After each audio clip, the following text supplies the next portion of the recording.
Iran, Israel, America దేశాలు చేస్తున్న యుద్ధంతో పశ్చిమాసియా ప్రాంతం మొత్తం అట్టుడికిపోతోంది. టెహ్రాన్ ఇరాన్ అధ్యక్ష భవనంపై ఇజ్రాయెల్ దాడి చేసింది. ఇరాన్ నేషనల్ సెక్యూరిటీ భవనంపై ఇజ్రాయెల్ అటాక్ చేసింది. ఏ క్షణం ఏం జరుగుతుందో తెలియని పరిస్థితి అక్కడ నెలకొంది. మరిన్ని వివరించేందుకు మా నేషనల్ బ్యూరో చీఫ్ కళ జాయిన్ అవుతున్నారు. కళ, ప్రస్తుతం ఎలా ఉందనుకోవచ్చు? ఒకవైపు ట్రంప్ ఎక్కడ తగ్గట్లేదు, మరోవైపు ఇరాన్ కూడా అంతే ఆవేశంతో ఉంది. ఎక్కడన్నా ఇంకా 4 వారాల పాటు 4 నుంచి 5 వారాలు కొనసాగుతుంది అని ట్రంప్ చెప్తున్నారు. మరోవైపు ఇరాన్ అధ్యక్ష భవనంపై ఇప్పుడు మళ్ళీ ఇజ్రాయెల్ దాడి చేయడంతో మరింత ఉధృతి పెరిగే అవకాశమే కనిపిస్తోంది. ప్రస్తుతం ఏంటి సిచ్యువేషన్? సతీష్, దాదాపు మనకు ఇజ్రాయెల్ ఇరాన్ కి సంబంధించినటువంటిది అమెరికా సంయుక్తంగా జరుపుతున్నటువంటి కాల్పులకు ఒకవైపు వైట్ హౌస్ లో కూర్చొని అక్కడ ఉండేటటువంటి ముఖ్యమైనటువంటి అంటే ఈ వార్ కు సంబంధించినటువంటి రూమ్ అంటే స్పెషల్ రూమ్ లో కూర్చొని ప్రతిదీ కూడా సమాచారాన్ని ఎప్పటికప్పుడు కూడా ఒక దేశంలో అంటే ఇరాన్ లో ఏ విధంగా ఏ ప్లేసెస్ ను అటాక్ చేస్తున్నారు అన్నటువంటి వార్ రూమ్ లో కూర్చొని ఇక్కడ ప్రత్యేకంగా వైట్ హౌస్ కొన్ని ఫోటోలను కూడా రిలీజ్ చేసింది. దాదాపు మనకు ఇజ్రాయెల్ కి సంబంధించినటువంటిది అమెరికా మరికొన్ని రోజులు దాదాపు ఇంకొక 3-4 వారాల పాటు కూడా ఈ యుద్ధం జరుగుతుంది అన్నటువంటిది వైట్ హౌస్ చాలా కీలకంగా ఒకవైపు ప్రకటన చేసింది.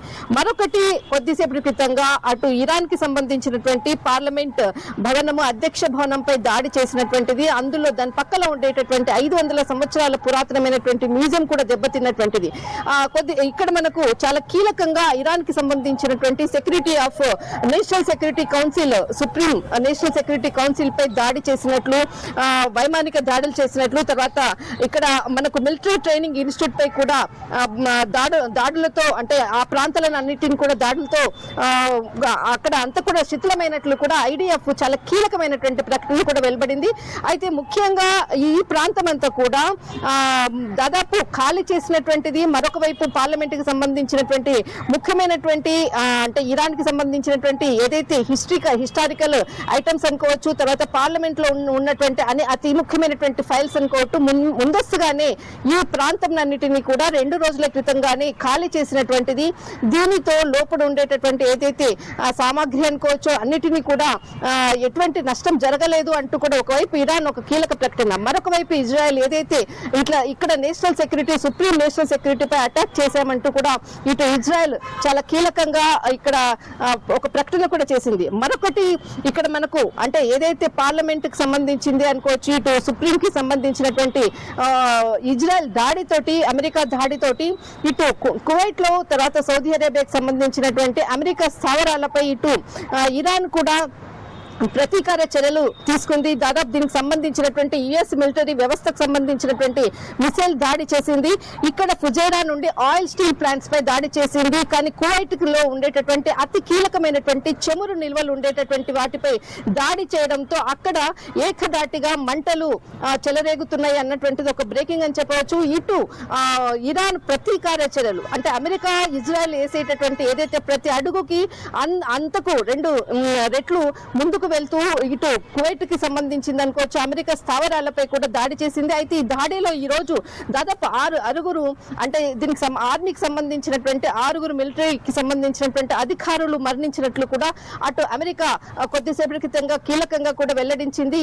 అంటే ఏదైతే వార్ కు సంబంధించినటువంటి ఈ రోజు జరిపినటువంటి దాడిలో అతి కీలకమైనటువంటి అధికారులు కూడా మరణించినట్లు కూడా కొద్దిసేపటి క్రితంగా అమెరికా కూడా ప్రకటించింది. కానీ ఈ యుద్ధం మరి ముందుకు వెళ్తుంది, దాదాపు ఇంకొక 4 వారాల పాటు కొనసాగుతుంది అన్నటువంటిది ఒకవైపు ఉంది. కానీ ఇక్కడ కొద్దిసేపటి క్రితంగా సతీష్ ఇజ్రాయెల్ కి ఇటు అమెరికా సపోర్ట్ చేయడము, ముస్లిం కి అంటే ఇటు మనకు ముస్లిం కి సంబంధించినటువంటి సామాజిక వర్గము, ఇటు ముస్లిం కి మతస్థులను అనగదొక్కే విధంగా ఏదైతే అమెరికా ముందుకు వెళ్తుంది అన్నటువంటిది కీలక వ్యాఖ్యలు ఇటు పాకిస్తాన్ కి సంబంధించినటువంటి మాజీ మంత్రి చాలా కీలక వ్యాఖ్యలు చేయడం జరిగింది. అంతేకాకుండా ఈ రోజు ఉదయం మనకు లాహోర్ లో కూడా ఇటు పాకిస్తాన్ ఎంబసీకి సంబంధించిన కార్యాలయాన్ని కూడా తగలబెట్టినటువంటిది, ఇటు కొంతమంది దుండగులు తగలబెట్టినటువంటిది. ఇలాంటి ఘటనలు ఓవరాల్ గా ఉదయం నుంచి కూడా ఏదైతే ఇటు ప్రతీకార చర్యలు ఇరాన్ ఎత్తుకు పై ఎత్తు వేస్తూ అటు మనకు కువైట్ అనుకోవచ్చు, సౌదీ అరేబియా అనుకోవచ్చు, అనేక ప్రాంతాలపై దాడులు చేస్తూ ప్రస్తుతం ఉండేటటువంటి ఏదైతే యుద్ధానికి ఇంకా ఎలా చూడాలి కల్లా అంటే ఇప్పుడు ఈ 3 రోజులు చూసుకుంటేనే మనం ప్రపంచం మొత్తం కూడా చాలా ఆశ్చర్యపోతున్న సంగతి. ఎందుకంటే అమెరికా ఒకవైపు ఎక్కడ తగ్గట్లేదు, మరోవైపు ఇరాన్ కూడా కేవలం 10% మాత్రం ఇప్పుడు ప్రయోగించింది. ఇంకా 90% వరకు చాలా అణ్వాయుధాలు, చాలా బలమైన ఆయుధాలు ఉన్నాయి వాళ్ళ దగ్గర అని చెప్తున్నారు. గల్ఫ్ దేశాలంటే ఆల్మోస్ట్ అన్ని కూడా బావులు ఉంటాయి, అన్ని పెట్రోల్కే ఈ సంబంధించిన బావులే కనిపిస్తూ ఉంటాయి. ఇప్పటివరకు మిసైల్స్ ఓన్లీ భవనాలను టార్గెట్ చేస్తూ ఇరాన్ వేసుకుంటూ వచ్చింది. ఇన్ కేసు ఎక్కడైనా బావుల్లో పడ్డా, ఆ పెట్రోల్ బావుల్లో పడ్డా అది ఇంకెంత ప్రమాదాన్ని తీసుకొస్తుందో చెప్పలేం. మరి ఏంటి ఇరాన్ కూడా ఎక్కడ తగ్గటం లేదు? ఇరాన్కి ఏమైనా సపోర్ట్ ఇచ్చే దేశాలు ఇప్పుడు రష్యా, చైనా సమర్థిస్తూ వచ్చాయి. అవి ఏమైనా బ్యాక్ సపోర్ట్ ఉన్నాయా? అవి ఏమైనా కనీసం ఇప్పుడు పైకి శాంతి మంత్రం జపిస్తున్నా వెనకాల ఉండి ఏమైనా నడిపిస్తున్నాయా? అసలు ఇరాన్ ధైర్యం ఏంటి? ఇరాన్ నమ్మకం ఏంటి? సతీష్, ఇక్కడ ముఖ్యంగా ఇరాన్ యుద్ధానికి సిద్ధం కావడానికి ముఖ్యంగా చైనా సపోర్టింగ్ ఎక్కువగా ఉంది. అంటే అది బయటి ప్రపంచానికి చైనా ఎక్కడా కూడా అంటే తాను యుద్ధంలో ఉన్నాను, తనకు సపోర్ట్ చేస్తుందని కాకుండా యుద్ధానికి ఇంతకు ముందే దాదాపు కొన్ని నెలలుగా కూడా వారికి కావలసినటువంటి మందుగుండు సామాగ్రి అనుకోవచ్చు, అనేక టెక్నికల్ పరంగా కూడా చైనా నుంచి ఖరీదు చేసినటువంటిది. ఇటు అంతర్గతంగా కూడా చైనా మద్దతు ఇరాన్కు ఉంది. అటు రష్యా కూడా తనకు ఎప్పటికప్పుడు కూడా అటు ఇరాన్ కి సంబంధించినటువంటి రక్షణ మంత్రితో కూడా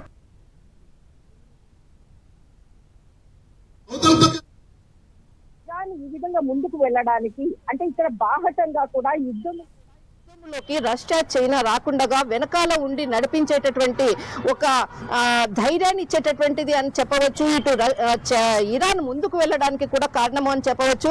ఇక్కడ అంటే అమెరికా ఎప్పటికప్పుడు కూడా అంటే కొద్దిసేపటి క్రితంగా ఏదైతే మనకు యుఏకి సంబంధించినటువంటిది అనుకోవచ్చు, స్పెయిన్ కి సంబంధించిన అనుకోవచ్చు, ఆ భూభాగాల్లో అమెరికాకు సంబంధించినటువంటి ఏదైతే యుద్ధానికి సంబంధించినటువంటి అక్కడ ల్యాండింగ్ కి పర్మిషన్స్ ఇవ్వమంటూ కూడా చాలా కీలకమైనటువంటి ప్రకటన చేసింది. కానీ ఇక్కడ ఓవరాల్ గా ఇరాన్ కి ఇంత ధైర్యంగా ముందుకు వెళ్తుందంటే ఖచ్చితంగా అభివృద్ధి అంటే రష్యా అనుకోవచ్చు, చైనా మద్దతుతో కొంత ముందుకు వెళ్తుంది. కానీ ఎక్కడ కూడా బాహటంగా వారు యుద్ధ రంగంలోకి, కథన రంగంలోకి రాకుండా వారికి కావాల్సినటువంటి అటు యుద్ధ సామాగ్రి అనుకోవచ్చు, తర్వాత అనేక టెక్నికల్ పరంగా కూడా వారికి ఎప్పటికప్పుడు కూడా సలహాలు ఇస్తున్నటువంటి ఒక యంత్రాంగం మాత్రం ఖచ్చితంగా పనిచేస్తుంది.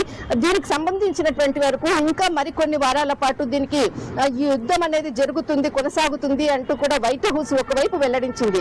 కానీ ఈ రోజు ఏదైతే ఒక కీలకమైనటువంటి ప్రాంతంలో అక్కడ ఉండేటటువంటి 11 యుద్ధ నౌకలను వెనక్కి తీసుకున్నది ఇరాన్ అన్నటువంటిది అమెరికా ప్రకటించింది. కానీ ఇక్కడ అంటే యుద్ధంలో దిగిన తర్వాత ఖచ్చితంగా ఒకరిపై ఒకరు వారి యొక్క అంటే ప్లస్ ఆర్ మైనస్ ఉంటుంది. వారికి సంబంధించినటువంటిది ఏదైతే ఓటమిని ఇక్కడ చెప్పడం అన్నది కూడా అమెరికా ఈరోజు చాలా కీలక ప్రకటన చేసింది. రైట్, థ్యాంక్ యూ కళ.